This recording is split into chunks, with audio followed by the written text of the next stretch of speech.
चुनावी रण में सियासी है सेनाएं तैयार। क्या होंगे चुनावी वादे, क्या है सियासतदानों के इरादे, देखते रहिए हमारे साथ चुनावी अपडेट। आप देख रहे हैं सिटीजन वॉइस, मैं हूं शब। अब वक्त हो चुका है दिन भर की ताजा खबरें जानने का, तो डालते एक नजर।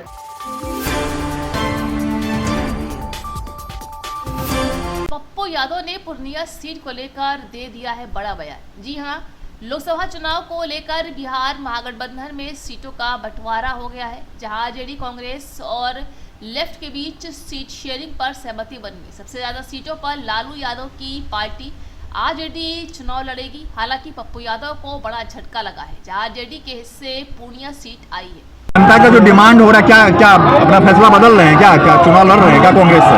भैया मुझे तो समझ में नहीं आ रही है।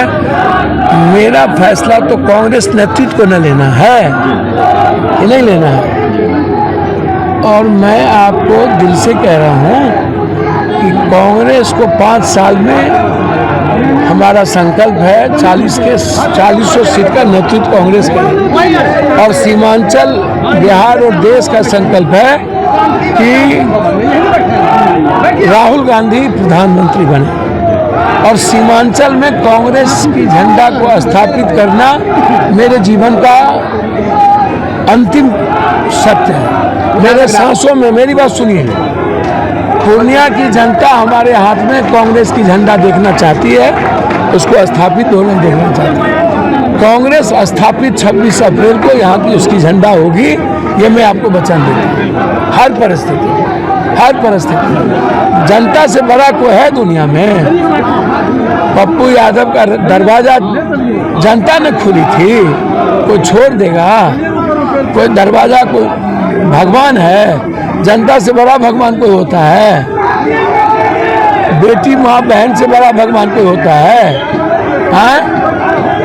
इंसान को कम ना आके कोई इंसान को भगवान की तरफ क्या लग रहा है आपको? टिकट क्यों नहीं मिल पाया अभी तक? क्या लग रहा है, कहाँ क्या हो रहा है? भैया अब काहे का उस पर जा रहे हैं?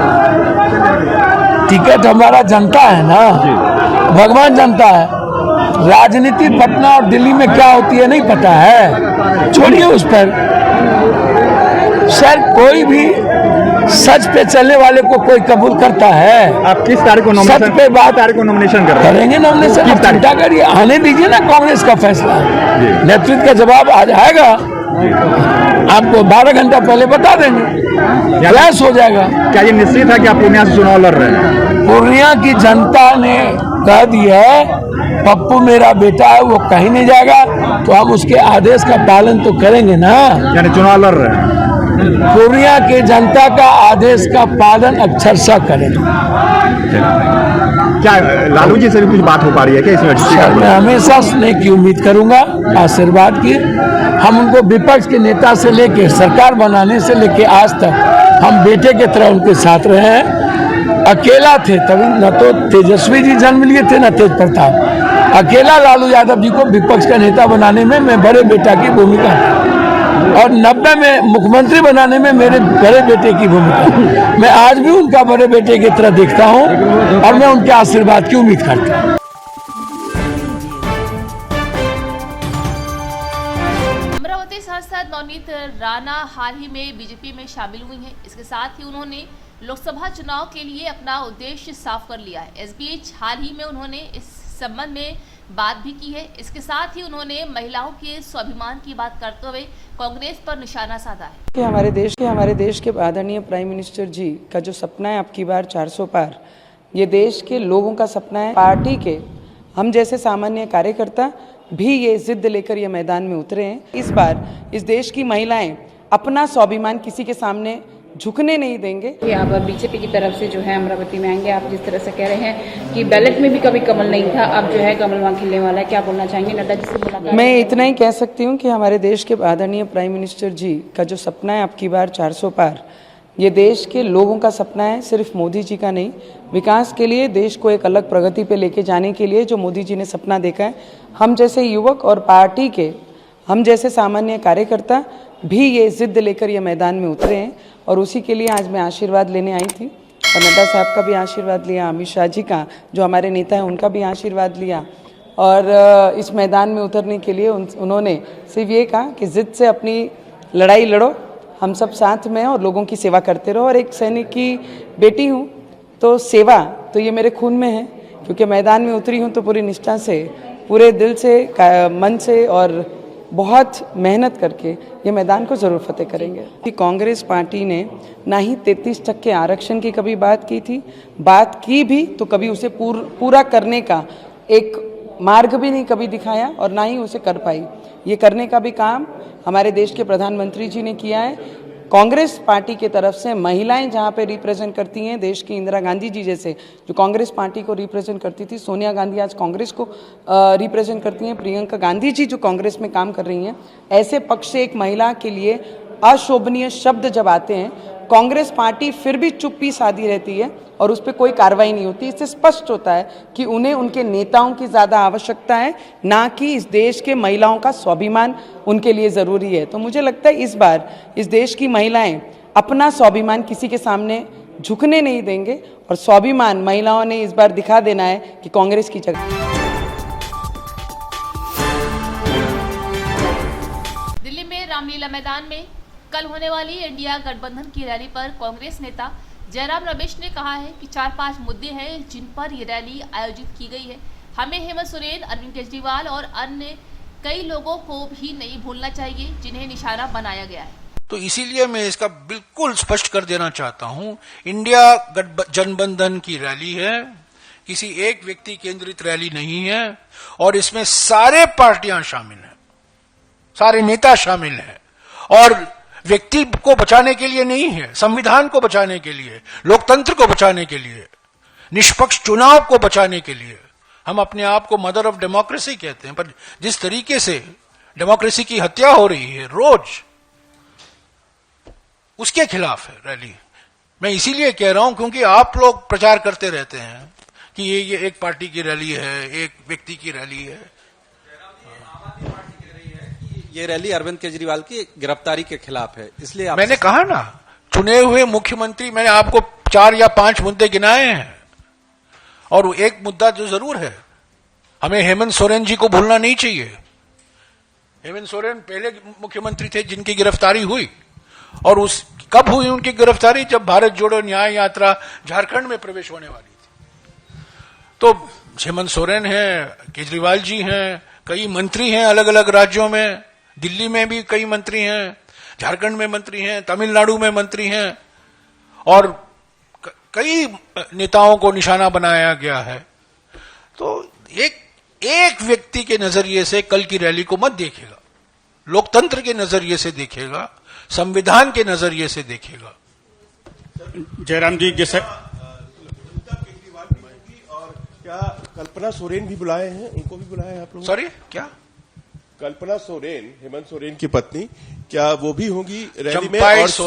चंपाई सोरेन मुख्यमंत्री झारखंड मौजूद होंगे और सुनीता राहुल जी खुद गए थे, उन्होंने कल्पना सोरेन से मुलाकात की है, उनके घर गए थे रांची में। जब भारत जोड़ो न्याय यात्रा के समय हम लोग रांची में थे, राहुल जी खुद गए थे और कल्पना सोरेन से वो मिले थे। कल जहां तक मेरी जानकारी है, झारखंड के मुख्यमंत्री चंपाई सोरेन जी कल होंगे जेएमएम की ओर से, और भी नेता होंगे, पर जो मेरे पास नाम है वो चंपाई सोरेन जी का नाम है।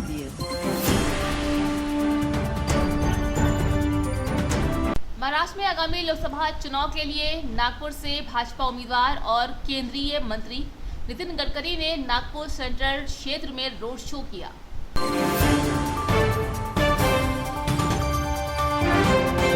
बीजेपी की तरफ से अभिनेत्री कंगना रनौत मंडी सीट से चुनाव लड़ने जा रही हैं। इसे लेकर हिमाचल प्रदेश के राज्य मंत्री और कांग्रेस पार्टी के नेता विक्रमादित्य सिंह ने कंगना रनौत और मंडी की जनता से सवाल किए हैं। बता दें कि विक्रमादित्य सिंह ने कहा है कि मैं कंगना रनौत से पूछना चाहता हूं कि जब मंडी प्राकृतिक आपदा से प्रभावित हुई थी और करोड़ों रुपए का नुकसान हुआ था, तब मंडी की सांसद प्रतिभा सिंह थी जिन्होंने वहां के लोगों से मुलाकात की थी और निरीक्षण किया था। क्या कंगना रनौत लोगों से मिलने आई हैं? चुनाव जो है वो केवल और केवल स्टारडम के ऊपर नहीं लड़े जाते हैं। क्या वो एक भी दिन मंडी के एक भी इलाके में लोगों से मिलने आई?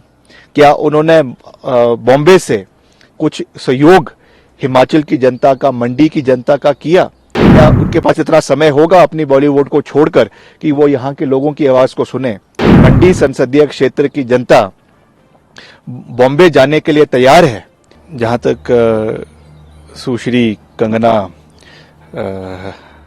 जी को जो कैंडिडेट बनाया गया है, उनका हम व्यक्तिगत रूप से बहुत मान सम्मान करते हैं। मैंने पहले भी कहा है, ऑन रिकॉर्ड कहा है कि as far as career in Bollywood is concerned, उसका हम सम्मान करते हैं। And she has done good amount of work on international and national stage, और अच्छी बात है, हिमाचल की हैं। मगर अब जब वो राजनीतिक अखाड़े में उतर ही गई हैं और बहुत जल्द अब तो उनका पार्टी से स्वागत हो रहा है, सब चीज़ें हैं, उनका कार्यक्रम चल रहा है, बहुत जल्द कांग्रेस पार्टी भी मैदान में उतरेगी अगले कुछ ही दिनों के अंदर। And being the incharge of Mandi parliament, मैं बहुत जल्द वहाँ का एक दौरा करूँगा, वहाँ के हमें सभी कार्यकर्ताओं से मिलेंगे और आगामी रणनीति किस तरीके से हमने चुनावों को लड़ना है उसके बारे में भी बात होगी।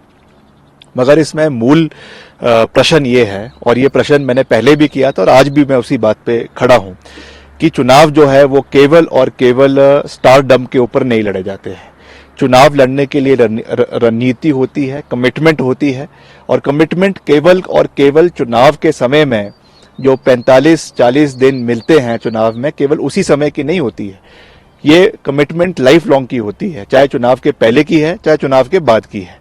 मैं आज भी कंगना रनौत जी से ये पूछना चाहूंगा कि मंडी की आप बेटी तो हैं, बहुत अच्छी बात है, मगर जब मंडी के अंदर इस दशक की सबसे बड़ी आपदा आई, मैं तो कह सकता हूं इस शताब्दी की सबसे बड़ी आपदा आई, मंडी का पंचवक्तर मंदिर पूरे तरीके से पानी में क्षतिग्रस्त हो गया, वहां पे करोड़ों रुपए का नुकसान हुआ, कई ब्रिजेस बह गए। उस समय वहां की सांसद श्रीमती प्रतिभा सिंह जी हर व्यक्ति से मिली, खुद उन्होंने हर स्थान का दौरा किया, चाहे कुल्लू में, चाहे मंडी में, चाहे बंजौर में, चाहे मनाली में, और मुख्यमंत्री जी हर क्षेत्र में गए। क्या वो एक भी दिन मंडी के एक भी इलाके में लोगों से मिलने आई? क्या उन्होंने बॉम्बे से कुछ सहयोग हिमाचल की जनता का, मंडी की जनता का किया?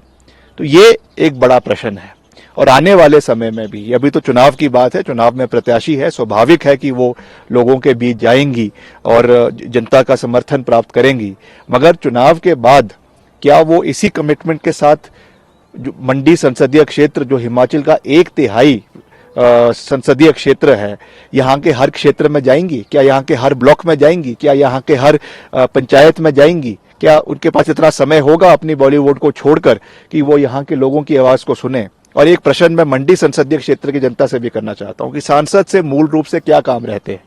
आपने सड़कें बनानी है, कहीं उन्हें महिला मंडल का भवन का निर्माण करना है, कहीं उन्हें डंगे लगाने हैं, कहीं उन्हें अपने सड़क के लिए काम करवाना है, कहीं उनका युवक मंडल के कार्य है, कहीं उनके सामुदायिक भवन बनने हैं। क्या उसके लिए मंडी संसदीय क्षेत्र की जनता बॉम्बे जाने के लिए तैयार है? शायद जयराम जी ने जो अंतर्राष्ट्रीय हवाई अड्डा मंडी में बनाने की पहल करी थी, वो इसी सोच से करी थी कि हम 2024 में कंगना रनौत को टिकट देंगे और मंडी संसदीय क्षेत्र की जनता यहां से सीधा उड़ान जो है वो मुंबई का बढ़ेगी और अपने हर कार्य को करवाने के लिए मुंबई पहुंचेगी। तो ये एक बड़ा प्रश्न है, क्योंकि चुनाव लड़ना और चुनाव जीतना ही केवल राजनीतिक मूल्यों और राजनीतिक आपकी जो एक भावना है उसको पूरा नहीं करता है। आपकी कमिटमेंट पूरे समय 24/7 लोगों के प्रति है, कितनी है, वो उसका उदाहरण मैंने आपको चुनावों के पहले का भी दिया है, आपदा के समय का भी दिया है, और आने वाले समय में क्या कंगना जी इतना समय मंडी संसदीय क्षेत्र की जनता को दे पाएंगी?